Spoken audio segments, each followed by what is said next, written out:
Captain's Log Supplemental.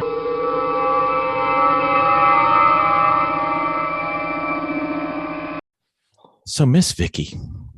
Yes, sir. Do you remember when we were watching those WRL events and some of those Grid Life events where you used to see the in-car video and it had like the cameras seeing front and back, but it also could see all the telemetry and everything that was going on?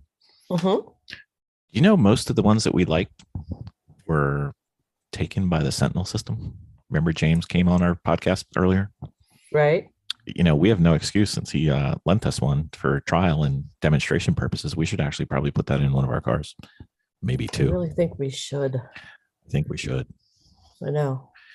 Because then we'd look like the immature endurance racing team that we are. Oh, wait, I mispronounced that, didn't I? Sorry, my bad.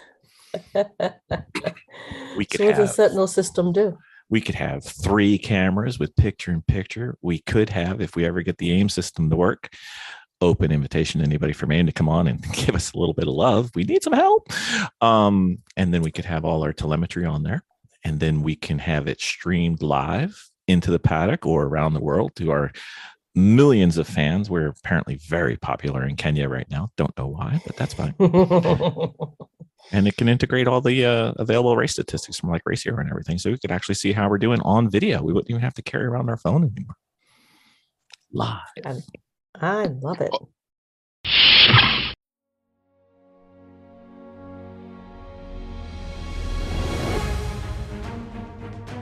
From the great halls of their house, there are assembled 3 who hope to one day be the world's greatest driving heroes. Created from the cosmic legends of the universe comes our team captain, the Vision, Bill Fisher. Their soon-to-be Wonder Woman, Vicki Fisher. Our Captain Marvel and head flight trainee, Jennifer Skripchuk.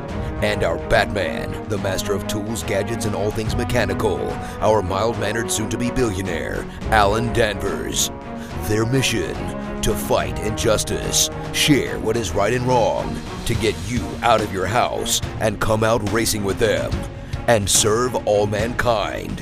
They are the Garage Heroes in Training Team.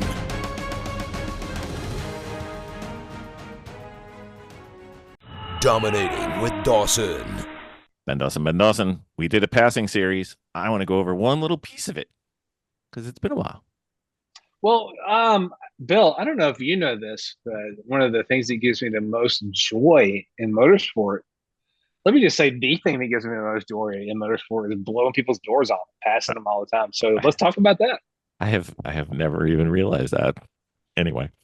Yeah. I like to be the fastest guy out there. I like to blast by everybody and be like, haha, you suck, I'm great. But one aspect of your greatness.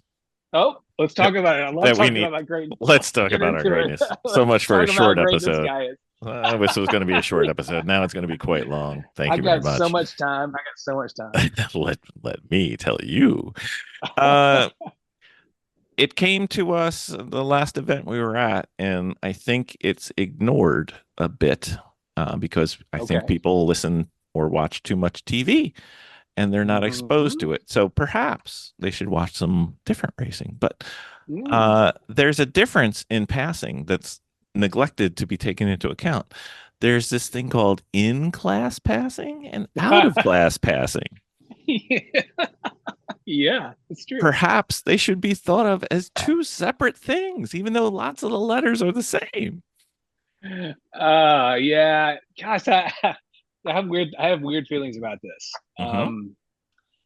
In one case, I've heard sprint racers be very, very, very bitchy about out-of-class racers, like messing up their great spec 46 race or whatever.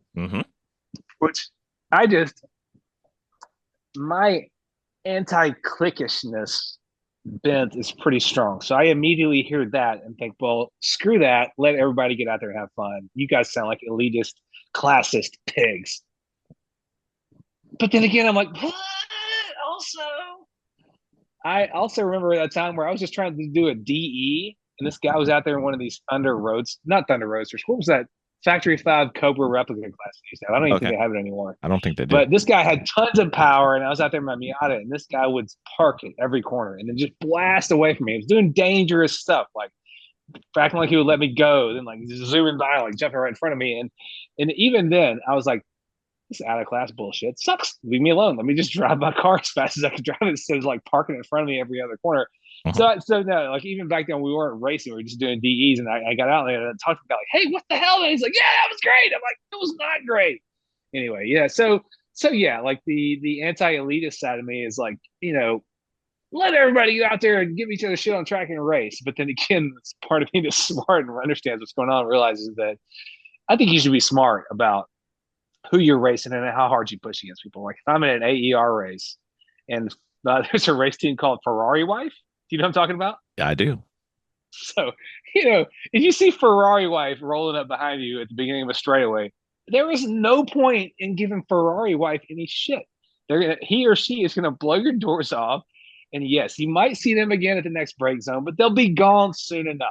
Let it go. They're out of class. There's no point in trying to give Ferrari Wife any shit, right? That's one part. That's one take on out of class racing. It's like, do I need to expend any effort on this person or not? What, like I feel like I've been talking a lot, Bill, and I didn't even bring this topic up. What do you think about it? It's kind of there's a gray line in there, Yeah. Everybody should race everybody on the track because that's kind of why we're out there if we're racing, right? Not HPD racing. Yeah, I mean, I get that. I feel that. But if it's out of my class, either one I'm above or one I'm below, it doesn't matter, or a multiple below, whatever. My logic mind says, how do we accomplish this to minimize the impact on both of our laps? That's true. That's a great, I mean, I've said that over and over as far as my considerations when I make them pass. Like, if I can sneak through and nobody even realizes anything happened, that's the ideal. Like, I want to go through and not affect their line, not affect their timing, just blast through and it naturally happens. That's what I hope for. Like, to me, my favorite kind of passes end up being passes on the way out of a corner where I'm not hassling anybody on the way in or freaking anybody out. But by the time I've done it better than you, I'm ready to snap by on the outside and just move on. But they're not all like that, right, Bill? No, because it's kind of like when you're driving on the street, right? And you're coming up on this guy or girl, doesn't matter. And they're doing doesn't matter. 65 in the left-hand lane. And it's a 3-lane highway. And there's nobody in the right lane or the center lane. But that left lane apparently is theirs and they own it, which is fine. And the speed limit's 70 and they're doing 65. But then when you go to pass them, obviously, if I'm on the street and the speed limit's 70, I'm passing them at 70.0, obviously. I mean, we don't even have to discuss that. Of course. And then 65 suddenly becomes 80 because I have insulted them in some way by wanting to go faster. Got to race you from the left lane. Like, you want to go? You want to go? Yeah, that's right. I just want to go. My ego does not allow me to let you pass me. How dare you pass me? Are you in a Miata? Oh no, it doesn't matter. Never matter. in a Miata. I've been in cars where they should be insulted that car is capable of passing them, and then I've been in cars where they think that why are you driving like a whatever. Anyway, so it's sort of similar with the same thing within class and out of class. If we're in different classes, it honestly doesn't matter if you're ahead of me or I'm ahead of you. Right, doesn't matter at all. Does not matter. So it's not your race. that's not what I'm doing. Like if we're going for overall, then it could matter. But otherwise, if you're class A and I'm class C or vice versa, or B and C or A and whatever, do it in a way that impacts you both the least. Let me tell you something. When I lived in Tifton, Georgia, there was a weird speech pattern. Because you live in different regions. Everybody's got kind of weird little speech they may say. First of all, in Tifton, Georgia, anytime somebody would hang up the phone, they go, bye-bye. They would go like, bye-bye. But no, the weird thing it was, because you're naming off all the classes like A, B, whatever. In Tifton, Georgia, if somebody was trying to make a point to you, and this was universal, they would go, hey, A is this, this, and this. And 2 is blah, blah, blah, blah. That was universal in Tifton, Georgia. They would hit you with an A and then 2.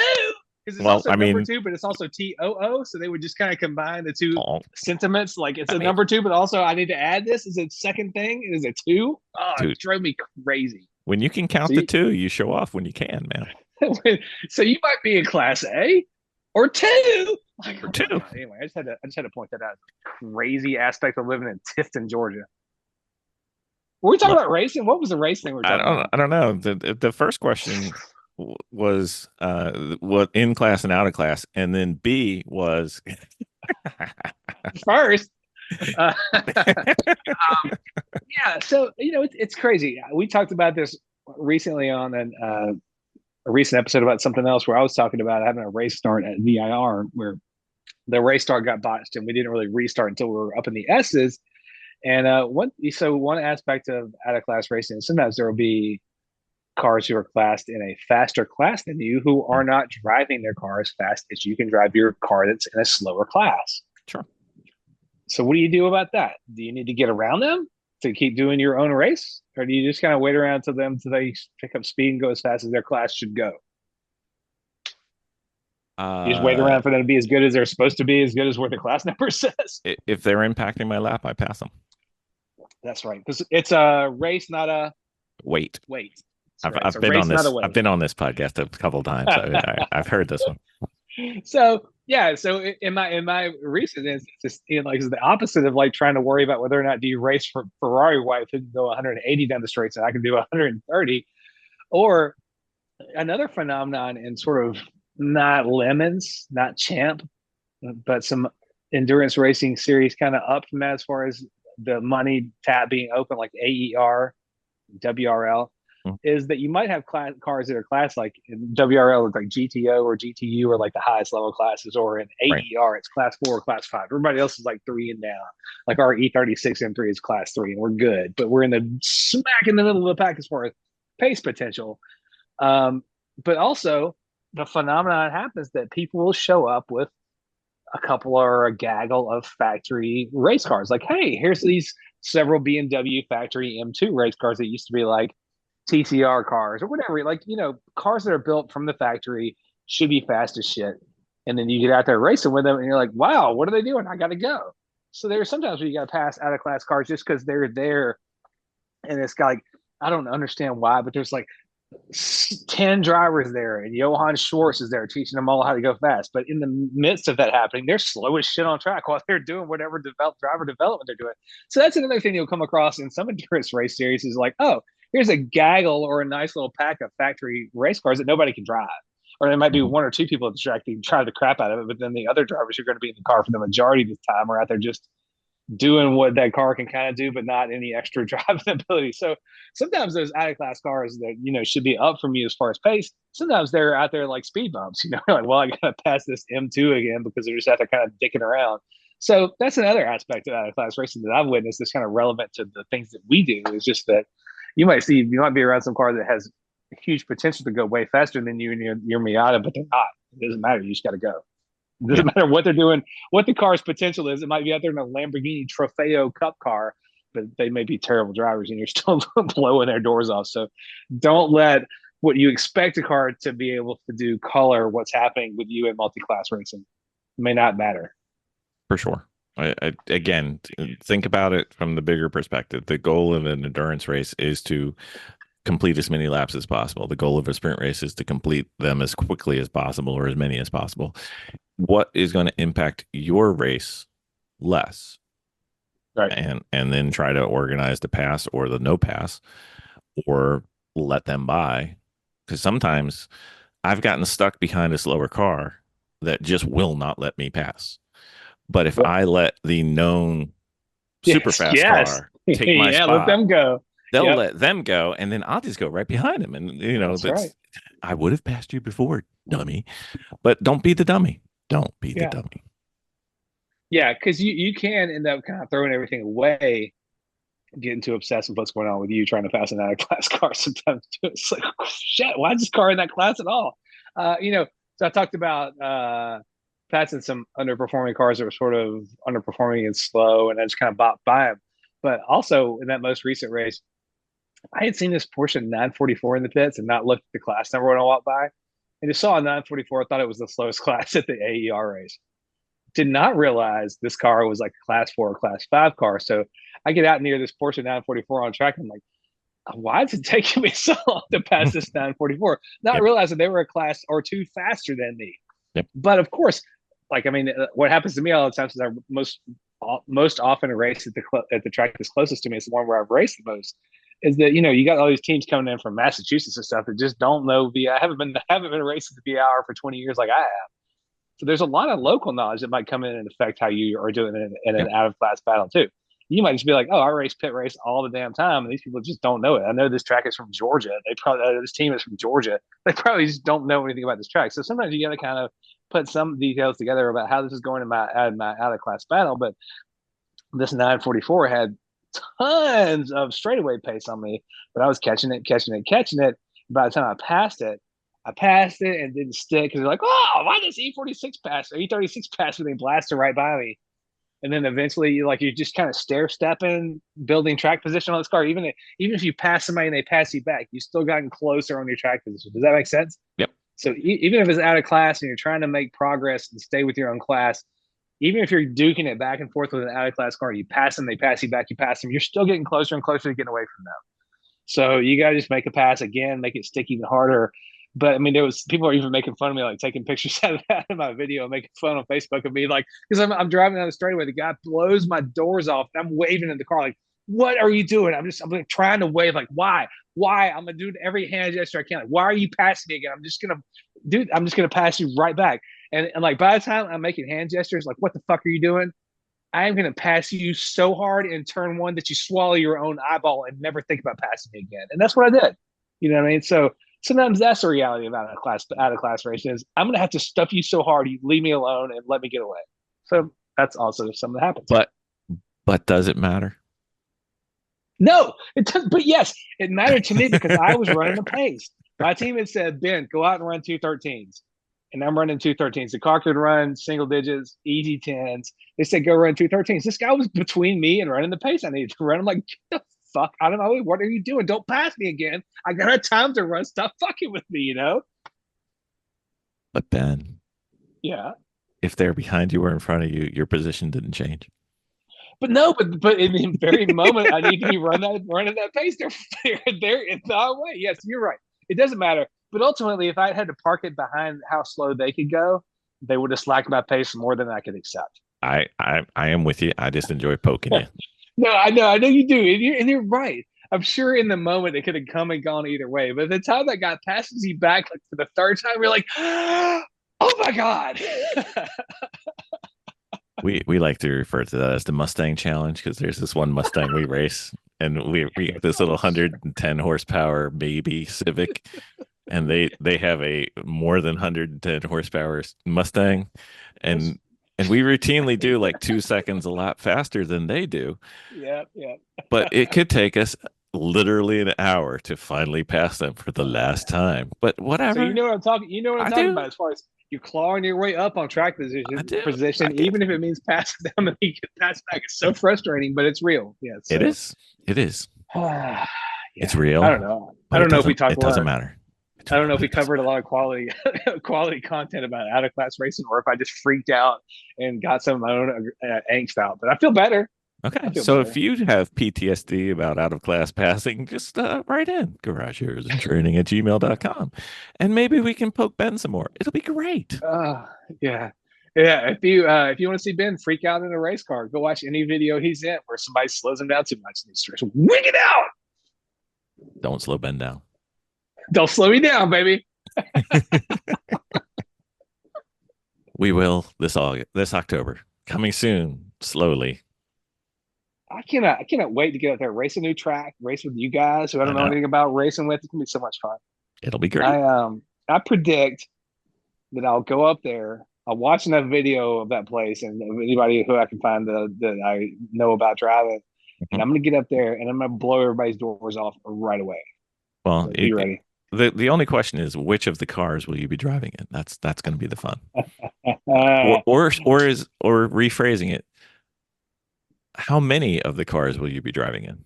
I want to drive them all. But was that text that we got for real? Are we really building like a super group up there, like the country super group Alabama of race car drivers? We have some people coming. Because like after I got confused and couldn't even figure out what series we were talking about, the text thread went very silent. Like I was not part of it anymore. I want to make sure I'm still coming. You're still coming. You're still coming. There's the brothers Korf. Are they really coming? Yeah. Are they both going to be there? Yeah. They have a request they want either the Civic or the Fit. Of course. Yes. It's on brand. God, I cannot wait to see those guys. Yeah. It's going to be then amazing. We will have the E46 version that we have. Mm-hmm. And then we may have another E46. We may be going three cars. Wow. That's awesome. I'm so excited. It's going to be so much fun. That would mean I get to race twice in 1 year. That's dominating with Dawson right there. That's dominating the whole year. Yep. And Awesome. It'll be fun. So we're at 3 cars, maybe 4. We just have to figure out how to get them all there. When my wife heard, I just have to. The only thing I got to cover is getting up there. She's like, "Go do it, buddy!" It's gonna be great. I can't wait. I'm so excited about that. When schedules are tight and invitations aren't getting it done, just throw the old "it's free." That's right. There's no sweeter music to her ears than it's not going to cost that much money to go race. Well, oh shit, go do it. Yeah, do that one. I got to drive 500 miles one way and 500 miles the other way, and everything else is there. Dude. I probably will drive it just to catch up on podcasts. I'll drive it just to catch up on true crime podcasts. Listen, we should probably put ourselves down as true crime because some of the stuff we do might be. Yeah, well, I mean, it's straight up murder when you talk about the comedy because we are hilarious. We're killing. We're hilarious. Just ask us. Ask anybody. That's right. We're hilarious in class and out of class. That's right. Don't sleep on the Garage Heroes or me. That's right. Thank you, Ben. Hey, thank you. Vicki, you talked way too much on that episode.